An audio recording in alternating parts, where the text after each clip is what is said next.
Good morning, church.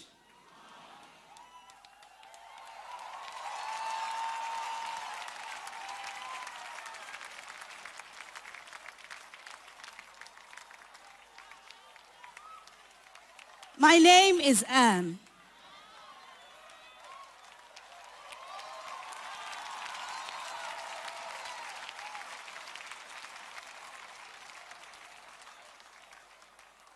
The message you are about to listen to this morning is a revelation from the throne of God.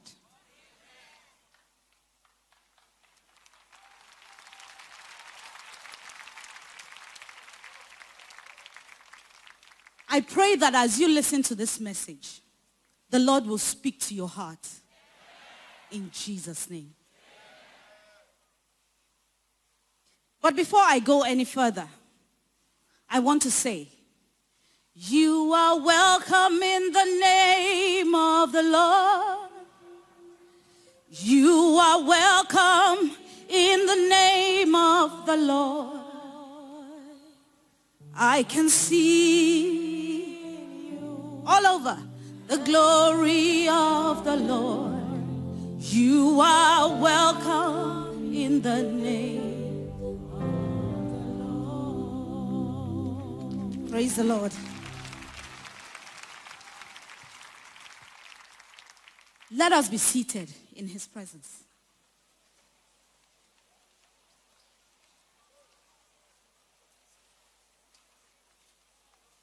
I believe you will all agree with me that as humans, perfect people do not exist on this earth. Because I know I'm not perfect. And I don't know if there's anybody here that's perfect.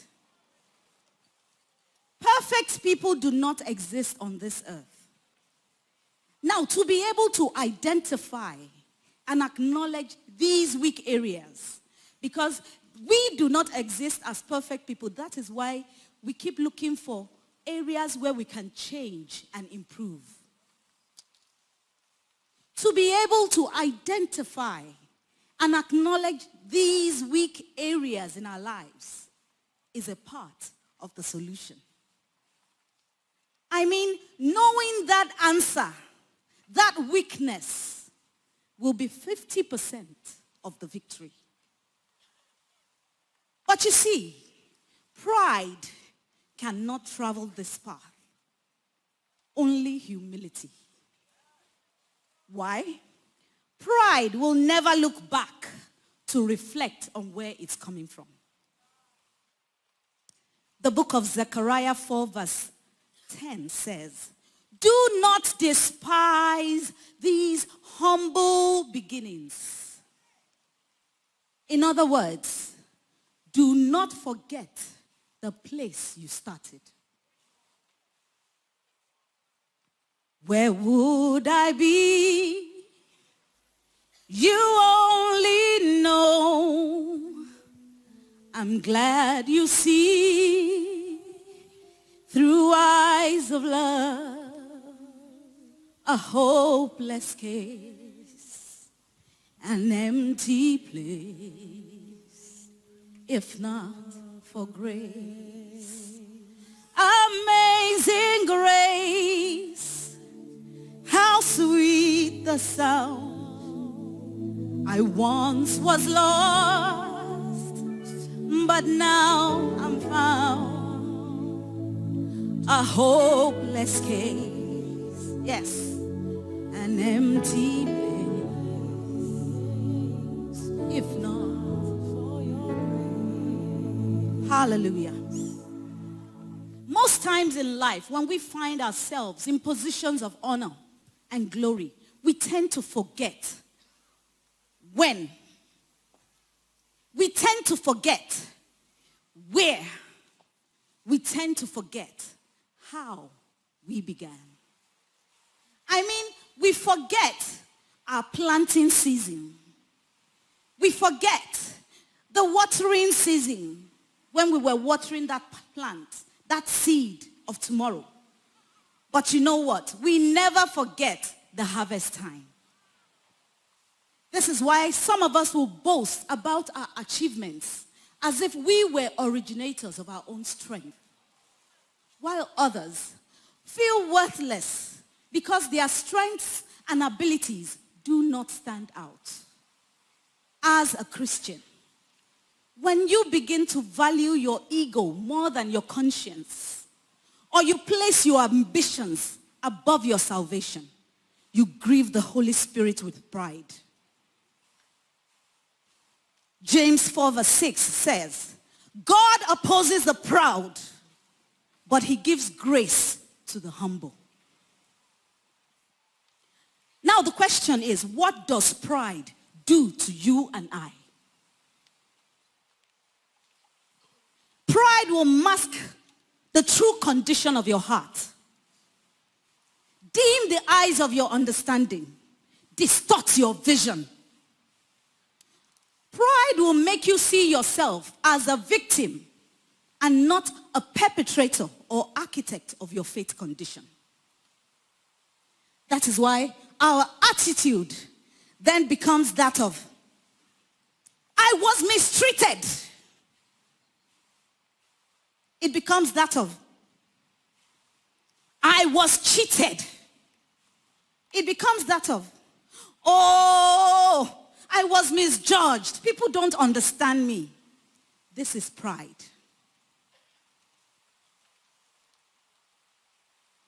Pride will make your best friend become your worst enemy. Pride leads to discontentment. And discontentment has a logo. Tell somebody, discontentment. Say it louder. Discontentment has a logo. Look at your neighbor and say, discontentment has a logo. What is that logo? Nothing is ever enough. Discontentment has a logo. Nothing is ever enough. Discontentment will make a man want to be a woman. Discontentment will make a woman want to be a man. Discontentment will make your best friend become your worst enemy. Discontentment can even make your worst enemy become your best friend, not for God's sake, but for selfish, classic, and material reasons. Discontentment will make a fair person want to become black. Today, discontentment will make a black person want to become fair. Discontentment will make a fat person want to be slim. And make a slim person to be what? Discontentment will make a short-haired person to want to have long hair. And the long-haired person wants to have short hair. When a man continues to crave for something that is beyond him, that discontentment will lead to rebellion. When a man constantly craves for something that is beyond him, that discontentment will ultimately lead to rebellion. And what is rebellion? Rebellion is placing ourselves where God has not placed us. Rebellion is putting oneself in position of God. And you know, God always loves to place us where it pleases him. Look at the book of Jeremiah 29 verse 11. That is a fact and a truth. God said, the plan I have for you is good and not evil. So he always wants to place us where it pleases him. But discontentment and rebellion is placing ourselves where God has not placed us. Rebellion makes us act more like God's enemies than his friends. The Bible says that rebellion against God is as bad as witchcraft and arrogance as sinful as idolatry. The book of Proverbs 17 verse 11 says, evildoers foster rebellion against God. The messenger of death will be sent to them. I take it again. Proverbs 17 verse 11 says, evildoers foster rebellion against God. The messenger of death will be sent against them. Common to all viewpoints is the fact and the truth that rebellion willfully opposes God and will result in judgment. For example, in Isaiah 14, God created Lucifer to be the most magnificent of all the angels. But his rebellious desire to become God saw him banished, sent to the pits of hell, and banished for eternity. In Genesis 2, God gave Adam the entire Garden of Eden to possess, to own. His rebellious desire to eat just one forbidden fruit. After God gave him the entire garden, he still wanted the forbidden fruit. His rebellious desire separated him from the presence of God. In Genesis 11, God unified the world with one language and one speech. Everyone spoke the same language, understood themselves. But their rebellious desires, their rebellious act threw the world into confusion. And today, you and I suffer the effects of that division. What are the effects of division? Moral oppression, institutionalized corruption in high places, religious intolerance, demonic and physical oppression, women, diseases and disabilities everywhere. In Numbers 32, the children of Israel's constant rebellious actions against God caused them to wander for 40 years in the wilderness before they could finally enter the promised land. I tell you, rebellion against God is as bad as witchcraft, as sinful as idolatry. So our small and large acts of rebellion prove that man is indeed a descendant of Adam. However, God Almighty had a plan in motion to overcome the effects of man's rebellion. And the entire Bible is the story of how that plan unfolds, ultimately leading to God's visit to earth through his Son, Jesus Christ. To God be the glory.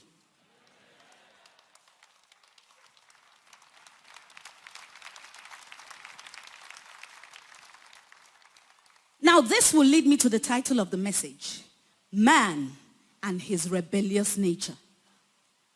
Say man and his rebellious nature. Touch yourself. Say man and his rebellious nature. My proof text will be taken from that book of Numbers 16. We read from verse 1 to 31. But specifically, we'll be reading the verses 1 to 3. I'm talking of Numbers 16. We read 1 to 3. We read 19 to 20. And we read verse 31. But at your free time, you can take your time to read through from verse 1 to verse 31. Are we there? Are we there? I read. Korah, son of Izhar, the son of Kohath, the son of Levi, and certain Reubenites, Dathan and Abiram, sons of Eliab, and On, son of Peleth, became insolent and rose up against Moses. With them were 250 Israelite men, well-known community leaders who had been appointed members of the council.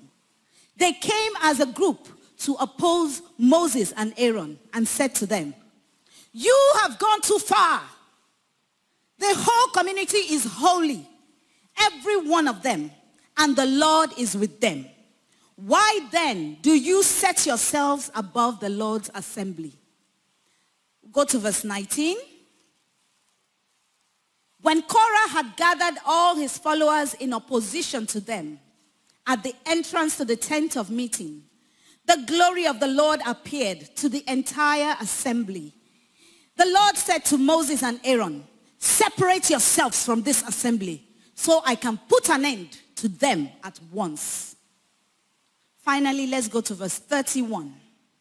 As soon as he finished saying all this, the ground under them split apart, and the earth opened its mouth and swallowed them, with their household and all Korah's men and all his possessions. They went down alive into the grave with everything they owned. The earth closed over them, and they perished and were gone from the community. Glory be to God. The 5 unique temptations of a Christian, the 5 unique temptations of man, can be spelt out with 5 words.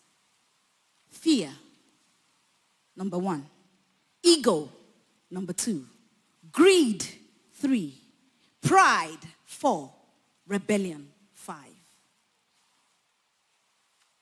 The 5 unique temptations of a Christian can be spelt out with 5 words. Fear, greed, ego, pride, rebellion. You see, in tempting the children of God, Satan's greatest aim is to distract us and overthrow our position as children of God, thereby cutting off our dependence upon God, our duty to God, our devotion to him, our commitment and communion with God. This is why the higher we go, the higher these temptations try to take our time, our mind, our loyalty of our Creator. They begin to increase gradually in our character. That before you know it, we begin to desire for ourselves the glory and honor that belongs to God.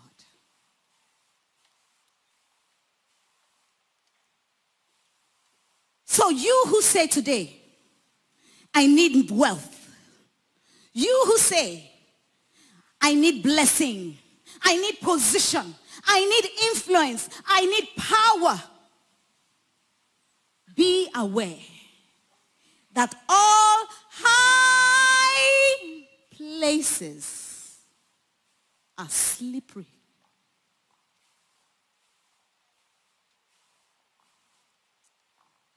All high places are slippery places. Therefore, watch and pray.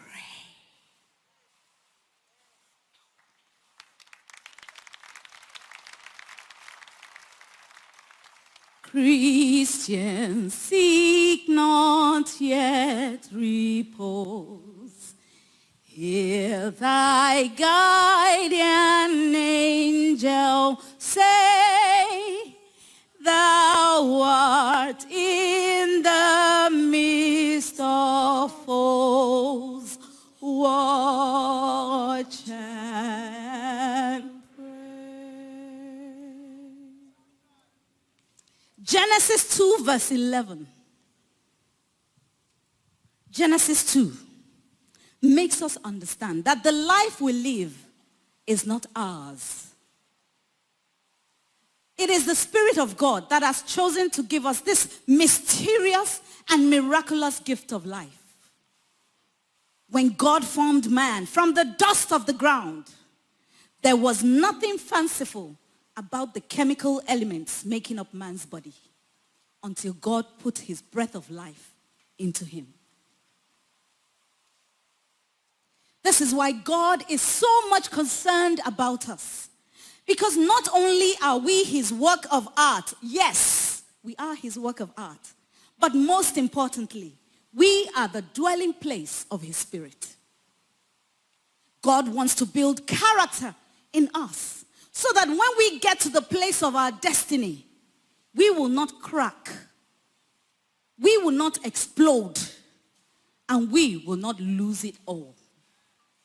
Let me make a simple demonstration here for you. Picture yourself as dust before God put his breath of life. God wants to build character in us.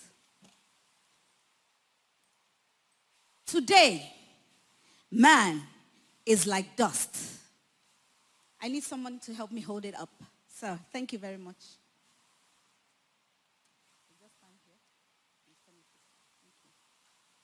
Today, man, remember we were formed from the dust on the ground, right? From the dust of the ground. Man today, this is what man is. Man is like dust, blowing around here and there, everywhere, without the breath of God, the Spirit of God, because we have lost the essence of our lives. This is man. Today, man is like clay that will soon crack and explode and lose it all. Because we have lost the breath of God, the Spirit of God, which is the final touch. I mean, the finishing touch to our molded existence.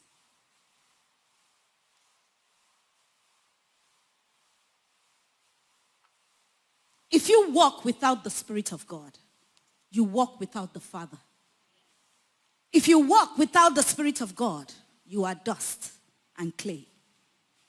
If you walk without the Spirit of God, you walk without instruction. You walk without direction. You walk without revelation.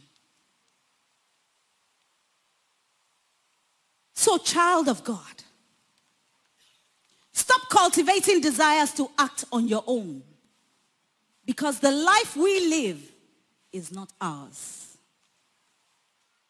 That's why this life is not our own.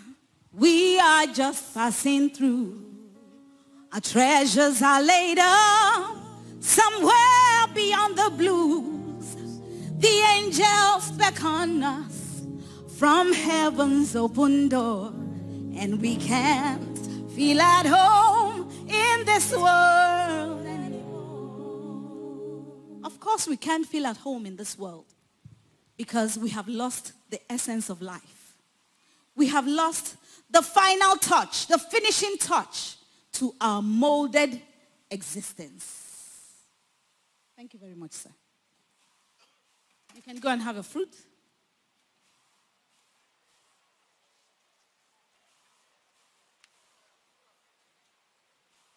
Because we have lost touch with the breath of God.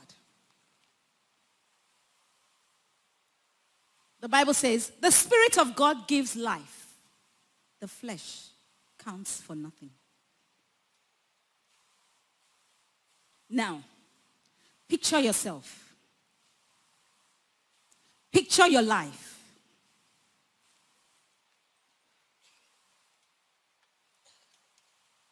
God sometimes will permit, when he sees that we are going too far because of pride, he will permit sickness. He will permit setback. He will permit disappointment in order to humble us, so that we will not lose our salvation, to keep us from losing salvation. But rather than learning obedience by those things which we suffer, we begin to grumble. Why me? We begin to complain. What is happening? And you know what next we do? Child of God, you know what we do next? We start running.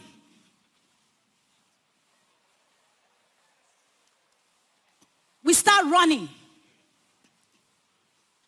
Running from the very things that is supposed to bring strength into our lives. We start running. Running for salvation. I mean running from salvation. When we accept adversity, enduring every pain, we will learn what we should know, and our grief will turn to gain.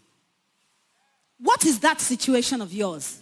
You that are complaining, I am depressed, I am disappointed, I am sick. What is happening to me? You look around, no way forward, no way backwards. You continue to complain. Jesus is saying, learn obedience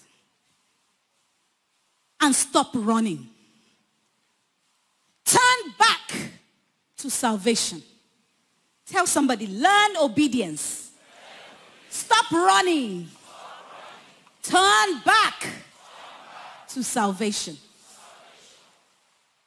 Turn back to salvation. Because to learn obedience is to follow God's processing. And God's processing requires commitment. God's processing requires commitment. If you need to learn what you should know so that your grief will turn to gain, learn obedience. Follow God's processing. Processing requires commitment. Jesus Christ's objectivity was founded on commitment and genuineness of faith. The day you make a total commitment to Jesus Christ, my brother, my sister, you have declared war against Satan. Ask yourself, have I made commitment? When you make commitment, the day you make a total commitment, you declare war against Satan. And you will be tested and tried to be sure that you mean what you profess. After that, commitment will ask Jesus to accept you. And when Jesus accepts you, he will begin to take up your challenges. No wonder the Bible said, Apostle Paul said in 2 Corinthians 12:10, that for when I am weak, then I am. For when I am sick, then I am. For when I am poor, then I am blessed. For when I am lost, then I am found. Let the weak say I am strong. Let the poor say I am rich. Let the blind say I can see. It's what the Lord has done in me. Hosanna, Hosanna to the Lamb that was slain. Hosanna, Hosanna, Jesus died and rose. Come on, give it up for the Savior. Give it up to him.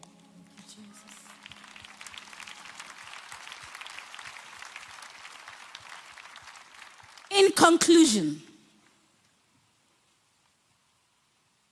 let's look at the book of Job 23 from verse 10. And hear what Job is telling us about tests and trials. The book of Job 23 verse 10. But he knows the way that I take. When he has tested me, I will come forth as gold. I'll take it again. But he knows the way that I take. And when he has tested me, I will come forth as gold. Job is telling us here that Jesus Christ will have nothing to do with a man that has not been made sensible by the vicissitudes of life. Jesus Christ will have nothing to do with you and I if we have not been made sensible by the vicissitudes of life. When I say a heart that has not been made sensible, I mean a man that has not been made sensible by disappointment. A man that has not been made sensible by sickness. A man that has not been made sensible by poverty. A man that has not been made sensible by the vicissitudes of life. For those whom Christ wishes to admit into the most intimate acquaintance with him, he first makes them sensible to realize how undeserving of his grace they ordinarily are. I mean, those whom Christ wishes to admit, or those whom Christ must admit or adopt into his family, they must first be tested.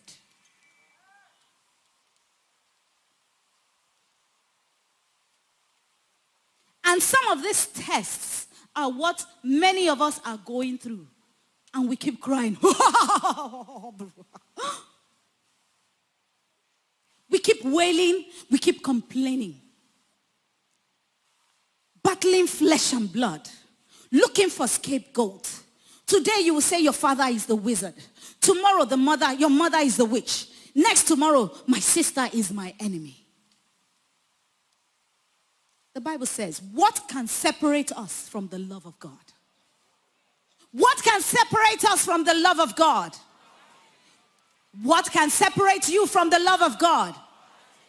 Nothing, nothing, nothing, nothing.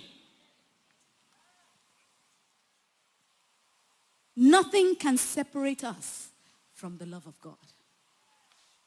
That is why we can boldly sing, I have decided to follow Jesus. I have decided to follow Jesus. I have decided to follow Jesus. No turning back. I love this part. The cross before me, the world behind. Nothing can separate us. The cross before me, the world behind me. The cross before me, the world behind me. No turning back. No turning back. Anyone can claim Jesus is Lord. But that Jesus is Lord must go through tests and trials. The Holy Spirit must confirm it. This is why God has ordered all, that the whole should appear to be of grace. God has ordered all, that the whole should appear to be what? Of grace.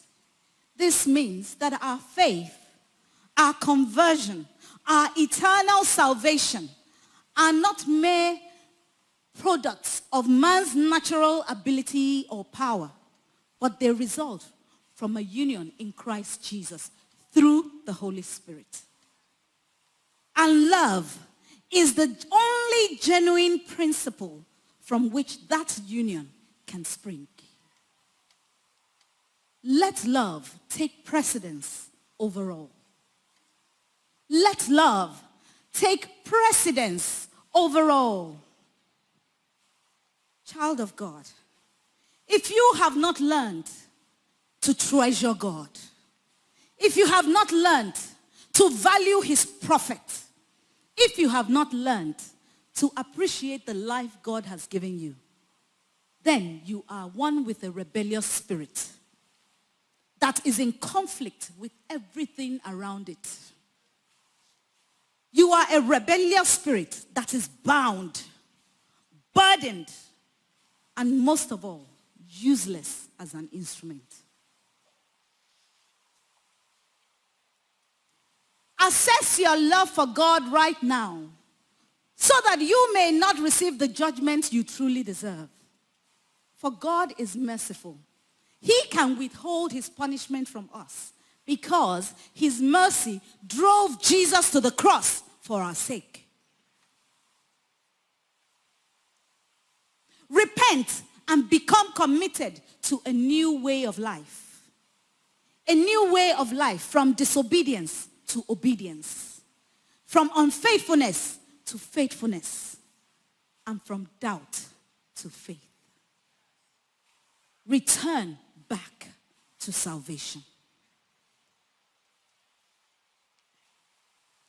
If you say this prayer we're about to pray now with me, and you mean it from your heart, it will be a soul-saving and life-changing prayer. Let's bow down our heads and pray. Ask the Holy Spirit to cast out of you every spirit of disobedience. Ask the Holy Spirit to cast out every thought that stands against God's will and purpose for your life. Ask the Holy Spirit to cast out every spirit of rebellion in your life. Remember, rebellion is as bad as witchcraft and sinful as idolatry. Rebellion makes us God's enemies than his friends.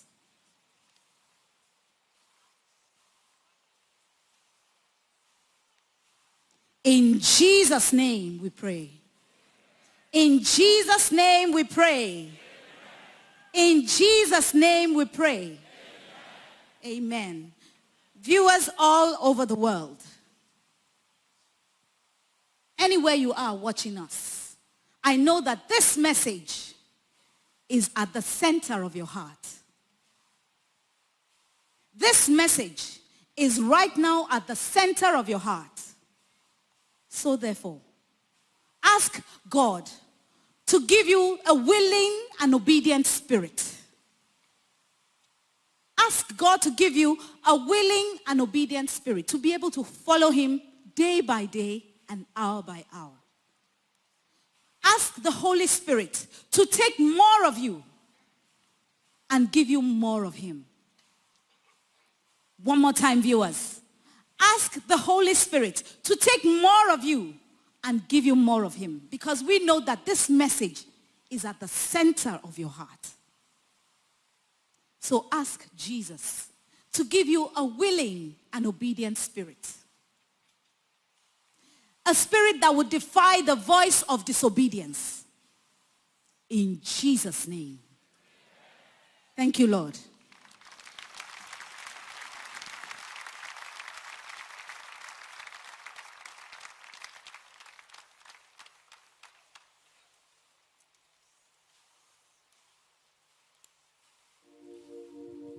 Welcome to my heart, oh Holy Spirit.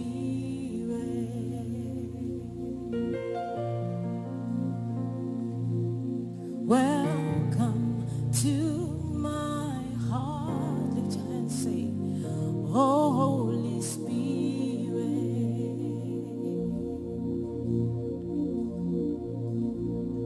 Make your home in me, oh Holy Spirit.